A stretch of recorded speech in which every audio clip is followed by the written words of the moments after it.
بسم اللہ الرحمن الرحیم۔ سلام کا بیان۔ حضرت ابو ہریرہ رضی اللہ تعالی عنہ بیان کرتے ہیں، رسول اللہ صلی اللہ علیہ وسلم نے فرمایا، مومن کے مومن پر 6 حق ہیں۔ جب وہ بیمار ہو جائے تو اس کی عیادت کرے، جب وہ فوت ہو جائے تو اس کے جنازے میں شریک ہو، جب وہ دعوت دے تو اسے قبول کرے، جب وہ اس سے ملاقات کرے تو اسے سلام کرے، جب اسے چھینک آئے اور الحمدللہ کہے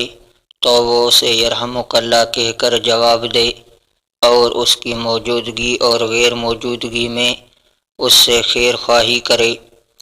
صاحب مشکات کہتے ہیں، اور میں نے اسے نہ تو صحیحین میں پایا ہے نہ کتاب الحمیدی میں، لیکن جامع الاصول کے مؤلف ابن اسیر نے اسے نسائی کی روایت سے ذکر کیا ہے۔ ابو ہریرہ رضی اللہ تعالی عنہ بیان کرتے ہیں، رسول اللہ صلی اللہ علیہ وسلم نے فرمایا، تم اس وقت تک جنت میں داخل نہیں ہو سکتے جب تک تم مومن نہیں بن جاتے، تم اس وقت تک مومن نہیں بن سکتے جب تک تم باہم محبت نہیں کرتے۔ کیا میں تمہیں ایسی چیز نہ بتاؤں جب تم اسے کرنے لگ جاؤ گے تو تمہارے باہم محبت ہو جائے، آپس میں سلام پھیلاؤ۔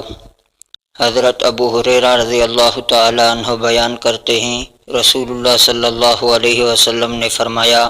سوار پیدل چلنے والے کو، پیدل چلنے والا بیٹھے ہوئے کو اور قلیل کثیر کو سلام کریں۔ حضرت ابو ہریرہ رضی اللہ تعالی عنہ بیان کرتے ہیں، رسول اللہ صلی اللہ علیہ وسلم نے فرمایا، چھوٹا بڑے کو، چلنے والا بیٹھے ہوئے کو اور قلیل کثیر کو سلام کریں۔ حضرت انس رضی اللہ تعالی عنہ بیان کرتے ہیں کہ رسول اللہ صلی اللہ علیہ وسلم بچوں کے پاس سے گزرے اور انہیں سلام کیا۔ حضرت ابو ہریرہ رضی اللہ تعالی عنہ بیان کرتے ہیں، رسول اللہ صلی اللہ علیہ وسلم نے فرمایا، یہود و نصارہ کو سلام کرنے میں پہل نہ کرو، اور جب تم ان میں سے کسی کو راستے میں ملو تو انہیں راستے کے ایک طرف چلنے پر مجبور کر دو۔ حضرت ابن عمر رضی اللہ تعالی عنہ بیان کرتے ہیں، رسول اللہ صلی اللہ علیہ وسلم نے فرمایا، جب یہودی تمہیں سلام کرتے ہیں تو ان میں سے ایک تمہیں یہی کہتا ہے، السلام علیک، یعنی تم پر موت واقع ہو، لہذا تم انہیں یہ جواب دو، وعلیک، یعنی تم پر ہو۔